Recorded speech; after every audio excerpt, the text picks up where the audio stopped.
The power of trust. How can boards build it, lose it, and regain it? Trust is the most potent force underlying the success of every board. When trust is in the room, great things can happen. Yet it can be shattered in an instant, with a devastating impact on the performance and effectiveness of the board, and potentially, and ultimately, a company's market cap and reputation. How can boards build and sustain trust in the boardroom and with stakeholders? When it is lost, what can boards do to regain it? I'm delighted to talk with Professor Sandra Sucher. Sandra is Professor of Management Practice at Harvard Business School and an internationally recognized trust researcher. She's on the Edelman Trust Institute Advisory Board, collaborates with Deloitte on Trust IQ, and collaborates with PwC on their Trust Leadership Institute. Welcome to the Better Boards podcast series. I'm Dr. Sabine Dembkowski, founder and managing partner of Better Boards. We make the boards of the most ambitious organizations more effective. Our mission at Better Boards is to contribute to creating better boards. We do this by providing clients with an evidence-based approach for board evaluations and board development programs. Better Boards clients have access to an innovative digital platform that provides data and comparisons on all dimensions of effective boards, and they can use the platform for the internal as well as part of the external evaluation. To fulfill our mission, we give a voice to all who care about creating better boards. Sandra, thank you so much. It's a great honor to have you, and thank you for making time to contribute to the Better Boards podcast series. Well, thank you so much for asking me. I'm delighted to be here. Oh, that's fantastic. Before we talk about this really interesting issue of trust, how do you see the role of the board actually? You know, I'm so glad you asked that. I think that boards are probably the most important contributor to companies being trusted. And I say that with all due respect for the CEO and the management team and the business. But my view of the role of the board is that the board is obligated to act on behalf of the corporation and its shareholders. And so what that means is that the board actually is the ongoing life of the company. That's the thing it is supposed to be stewarding and paying attention to, even beyond any given CEO and his or her tenure. And in my experience working on these issues with boards, the real issue is that boards need to be the permission givers for many of the actions that companies and their leaders need to take. If you think about the global environment and what it causes, what we know about why people trust organizations, they trust them to pay attention to interests to multiple stakeholders, not just shareholders, but of course, customers, employees, and the communities where they do business. And even if you think about climate change, future generations. And so trust is this multi-stakeholder issue where companies are expected to actually be able to act on behalf of all of those stakeholders. But the leaders of companies need permission to actually do that. And that permission comes from the board. The board is the group that actually is helping the company try to figure out how it can manage in this multi-stakeholder world. So that's why I think the board is so important to helping a company earn and deserve trust, because it's the board that says, you know what, when we think about all the people we're responsible for, we want you to take a broad view of that and to include more than just the people who are providers of capital. Before we dive in much more, a very simple question. What is trust actually? First, I'll give you a definition and then I'll talk a little bit about it. So trust is a willingness to be vulnerable to the actions and intentions of others. So, we trust organizations and leaders to do things for us that we can't do for ourselves. And because we have to trust them, we're vulnerable to how it is that they exercise the power that they have over us. And that power can either be to fulfill our interests and needs or to actually act in ways that doesn't actually help us. And so that's why the definition of trust always focuses on this notion of willing vulnerability. And it's rooted in the power of the party that I'm trusting in to provide me with the things I'm trusted them for. And so we usually think of trust as like a two-part relationship. So, Sandra trusts Sabine, but it's actually a three-part relationship where Sandra trusts Sabine to do something in particular. So trust isn't general. Trust is always rooted in an action that I'm expecting the other party to perform. And there's a benefit to understanding trust this way. It helps those of us in business to feel that we're doing something that's familiar work, which is we're being expected to do something. We have to figure out how to do it and how to make good on that expectation. Trust is like that. It's grounded in action, and it's quite specific to you earn or lose trust in individual interactions that the company's consumers or its employees have with it. And so that notion of trust is vulnerability rooted in particular actions is, I think, a useful way to start. And it all starts, of course, what's happening in the boardroom itself. Because what we see in these board evaluations we are doing, that very often members of boards don't really trust each other, and it starts there, and it has a great ripple effect far beyond the boardroom. Yes, Sabine, our research absolutely confirms that impression that you have. One of the most important findings from the research and the work that we've done is that trust is built from the inside out. Yeah. It's very difficult to be trusted by people outside an organization if the people within it don't trust each other to begin with. And that's certainly true. You can imagine how true that is for employees needing to trust the company in order to deliver good products and services to their customers. And it's definitely true in a boardroom, which is a small team environment where lots of risk-taking is required as people talk about difficult issues. And that means that I'm more or less willing to take risks depending on whether or not I trust the other people in the room. And that is what we are seeing, because I'm glad that you talk about the risks, because with a lot of these new challenges, cybersecurity, ESG, climate, board members have to take great risks because there is no definite answer. You can't think linearly what the solution is. You actually have to take a risk in every decision you make with regards to these topics. I think that that's definitely true. And one of the most interesting risks that a board needs to take at this particular point in time is the risk to admit that there are things it doesn't know and that it needs other people to tell them about. And that's difficult. If I'm asked to be on a board, and I've been on boards, it's because of what I know and what I can contribute. And people are not that happy to be in a position to sort of say, you know what, I'm kind of tapped out on this thing. I don't really understand what's at risk here. And it's hard for me to weigh in properly because I don't have a good understanding.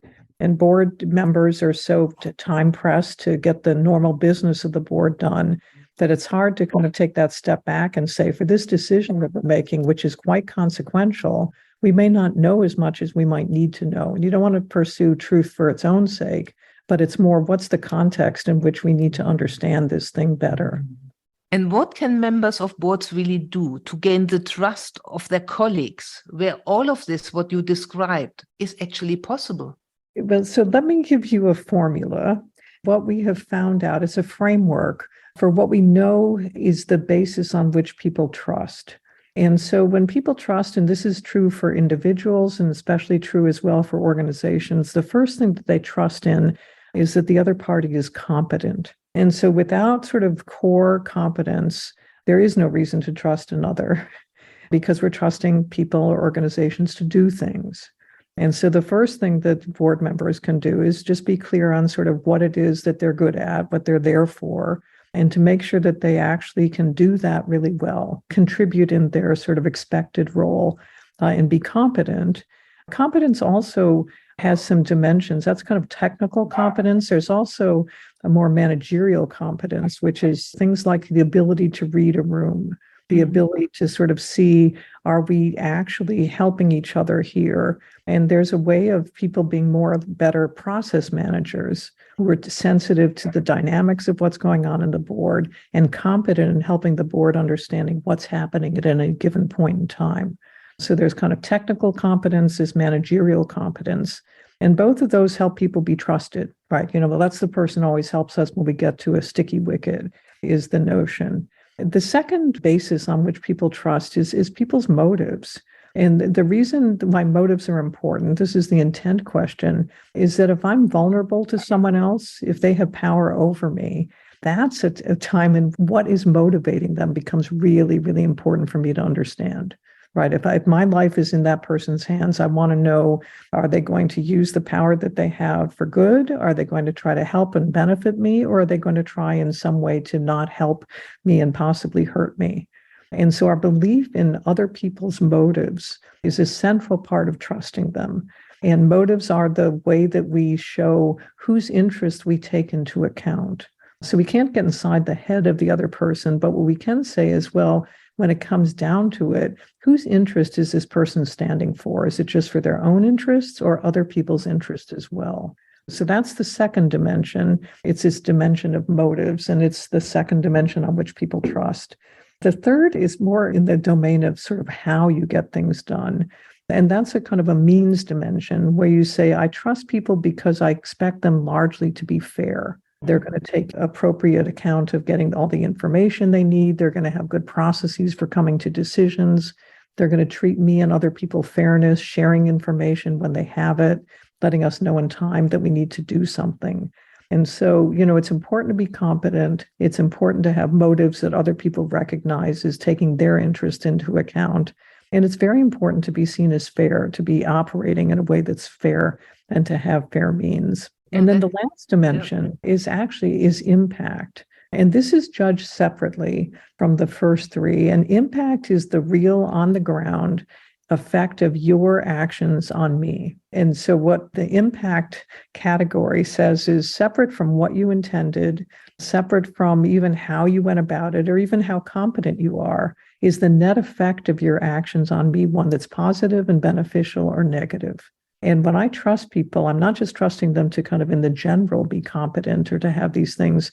I'm trusting them based on the effect of their actions on me and the way that they work out. So it's those four dimensions. It's competence, it's motives, it's means, and it's impact.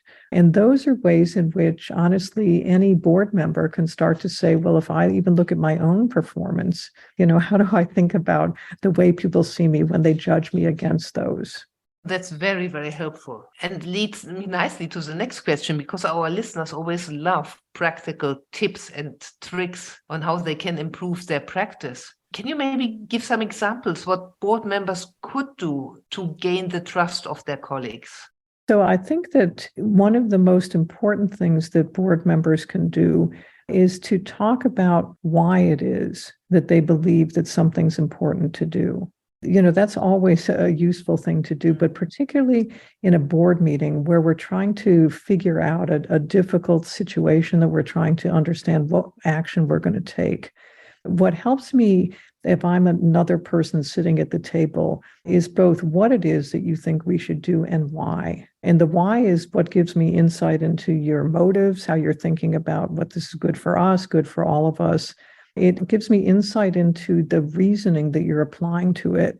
And the reason it's important is that a debate about actions is actually not a great debate to have. What you want to have is debate about the reasons for action so that people can be quite clear on what it is, what's the goal that we're trying to accomplish here. And then the actions fall out of that. So the first thing is actually to be quite clear about why it is that you think a certain thing can be done. And that leads you to this other kind of a discussion. No, that's very, very helpful. I've actually seen this in action with some great chairs I observed. So it's a very, very good point to remind listeners of. Let's face it, it's quite easy to lose trust. So what can a board member really do if they feel that another colleague on the boardroom or the board lost trust? Explain more about the why, or is there something else they could do? So the good news here, Sabine, is that there's actually quite a lot of very good empirical research on how you recover from lost trust.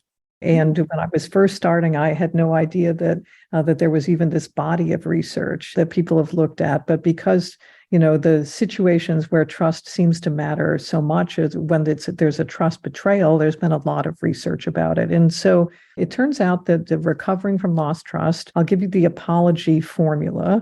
The formula here is the first thing that you have to do is you have to acknowledge the harm that you've done, and you have to apologize for it. That's as true at the personal level, as it is for something that the corporation has done. That's the beginning, which is this acknowledgement of harm. And that's really where you're taking into account what has happened to the other person. And so the best apologies, if you look at them, are always grounded in a perspective that starts with what is it that we've done to this other person? What are we sorry about? And making it very clear that they understand what they've done. And that's part of how you start to rebuild trust, is people go, well, at least they know what the effect they had on me. And so that starts to build some confidence that I could trust them again. The second thing you need to do is you do need to explain what happened, as you just said. And so explanation is the second step. And, we've all seen examples of pretty awful corporate apologies, which are in the passive voice, mistakes occurred. And that's not actually, what people want to hear. They want to hear, here's what we did wrong. And the reason that's so important is that if you know what you did wrong, I can start to build some confidence that you might be able to fix this thing. But if you don't know what you did wrong, you can't explain it to me clearly, I have no confidence that you're going to be able to do something differently about it. So there have been a spate of layoffs in the United States, and largely in the tech sector, fueled by overhiring.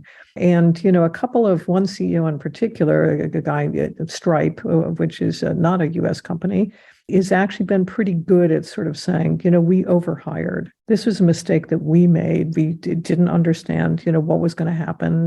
We thought that this pandemic inspired growth would go on forever. And that was the mistake that we made.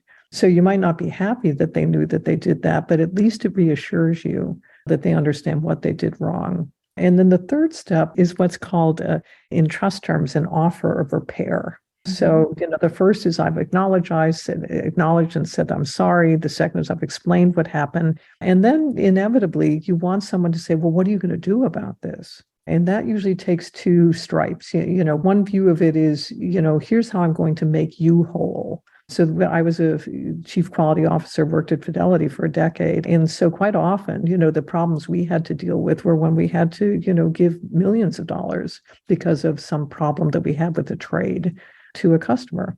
If you're in a restaurant and, someone has kept you waiting for an hour for your food, you kind of automatically expect them to pay for, something at the end of the meal, a bottle of wine, something that shows that they know that they've done this wrong. So that's kind of the direct offer of repair, making the other person whole. The other is committing to people that you're going to fix the thing that led to the mistake in the first place. And that's a different kind of an offer of repair. That's something like PwC announced the wrong winner for Best Picture. And they then went on a very intentional effort to understand exactly how did the wrong envelope end up in someone's hands on the stage at the Oscars. And what they did is they fixed that process. So that's the other way that you repair, is that you go in and you do a good root cause analysis and you fix the steps that need to be fixed in order to make sure that doesn't happen again. And this is, usually there are jokes about commercials on TV. Don't try this at home. Do try this at home. This is a very good. It's an excellent formula, and it's very practical and actionable. So sadly, we have to come to the end. And I always ask, what are the 3 things our listeners should really take away from this podcast? So the first thing is just that boards have a really central role to play in helping companies become trusted and earn trust over time and recover it if it's lost. The second is that inside the board, it's important to be mindful of building trusting relationships, that's hard work, but it pays off enormously in the contentious decisions that boards need to make. And the third is just a very practical question that I suggest that board members use when they're facing a big decision, which is, in this decision, will this cause us to earn trust or to lose trust, and with whom? Fantastic. Sandra, thank you ever so much for contributing to the Better Boards podcast series. My pleasure. Thank you so much, Sabine. As always, please do not hesitate to get in touch if you would like to learn more about our work or book a demo for the Better Boards board evaluation platform. You can best reach us at info@better-boards.com. Thank you for listening.